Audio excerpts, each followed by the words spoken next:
BMW 1250gs 1-year review. Things I love and I hate about the 1250gs.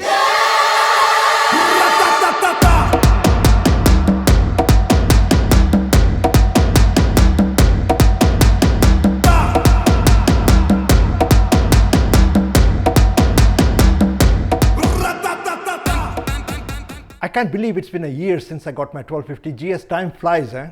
Now that I have ridden my bike for a few thousand miles, here are my thoughts on my bike. First of all, let me introduce you to my beautiful Isha. Isha is my beloved 1250gs. In Sanskrit, Isha means a goddess that protects. Sanskrit is an ancient language in India, much like Latin is to English. Isha also means a ruling goddess, and that's so appropriate. She does rule over me, for sure. Before I get into the top things I love and hate about Isha, I want to tell you that I'm not an expert on motorcycles. I'm not a racer. I'm not the guy that you see doing wheelies and jumping jacks while riding. I'm not the guy who can stand on my head while the bike is running on the highway. I'm not a guy who can take a bike apart and then put it all back together again. I'm just a layperson. I'm a normal rider. I love riding motorcycles. So this comes from a very normal rider's perspective. And without further ado, let's get into the top things I love about Isha, my 1250gs. Number one, the handling. I used to ride the Ducati Multistrada Enduro before I got this bike. I love the Enduro. But the big difference between the Multistrada and my 1250gs is the weight and the center of gravity. Don't get me wrong, my Ducati handling was superb. Once on the road, she was easy to ride. I'm saying she was like the wind. But at a standstill, I could feel the weight, especially with a big 8-gallon tank on top. But with the 1250gs, it's just superb. I feel grounded all the time. Even at high speeds, it feels safe. I'm saying it just feels like, what can I say? Number two, the power. I've ridden the 1200gs as well as the 1250gs. The 1250 does feel more powerful. I'm saying it's 50 cc more, so it should feel. But it's more responsive. And if I compare the 1250gs to my Ducati Multistrada Enduro, I keep going back to the Ducati because on a scale of 1 to 10, where 10 being the best, I'd give the Ducati a 9 and the 1250gs a 8.8. On the highway, if you need to overtake someone, no problems, man. Go, pshum, it'll go. Number three, the display. It is absolutely the best display I've seen. It's very clear even in bright sunlight. It's very responsive and one can go through the menu with a joystick even while riding. I'm saying you could be riding and you can just change your settings. It's an easy menu to maneuver once you get the hang of it. Number four, the seat. It's comfortable.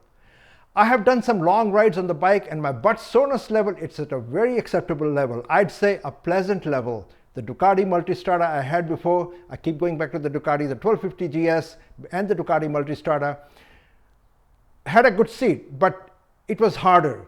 And I've ridden the KTM also, and on a scale of 1 to 10, where 10 being the best, I'd rate the KTM at a 7, Ducati at an 8, and 1250gs at an 8.5. You'd ask why not a 10? Nothing in life is perfect.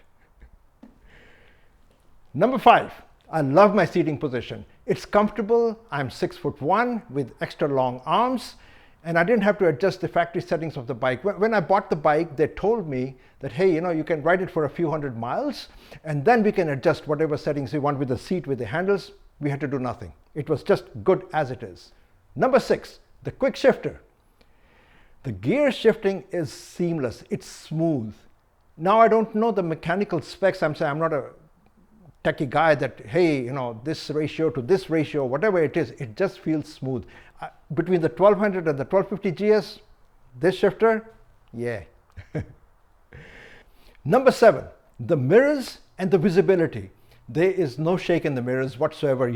It's very clear and you can see things far.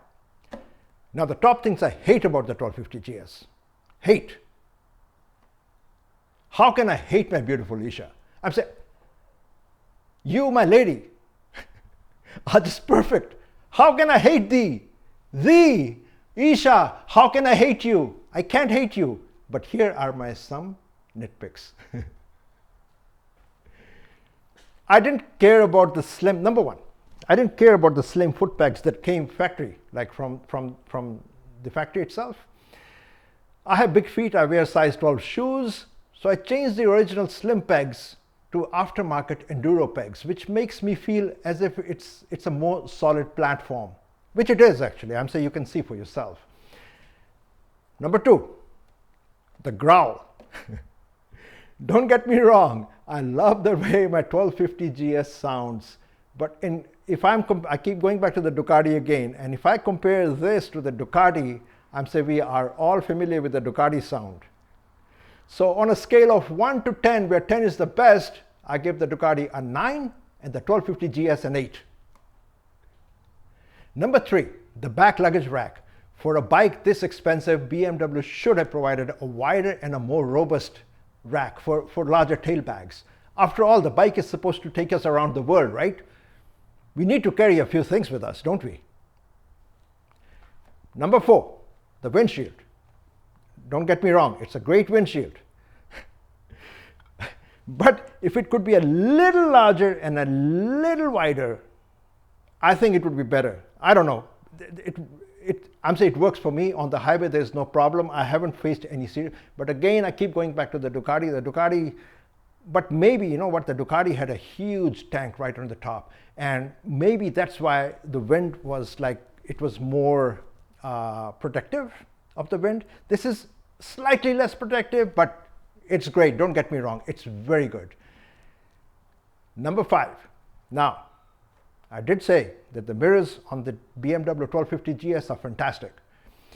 There is no shake. The visibility is really good. But I'm being nitpicky again. The mirrors are a little smaller than what I had on the Ducati. The Ducati mirrors looked like beefier and had more real estate. But again, if I compare the two on a scale of 1 to 10, I'd give the BMW mirrors a 9.45 and the Ducati mirrors a 9.46. Well, here you have it. My loves and some of my nitpicks about my 1250gs. The nitpicks in reality are minor and easily fixable by buying like a few aftermarket products. There's a quote from Rumi. Love will find its way through all languages on its own. Love will find its way through all languages on its own. No matter what language you speak or what country you're from, I'm sure you can tell that my love for my Isha, is far greater than any nitpicks I have. I love Isha. Please do subscribe to our YouTube channel, The Nomad Rides. The subscribe button is at the bottom right of each video. Like us, ring the bell, subscribe. It goes a long way to help us create more content.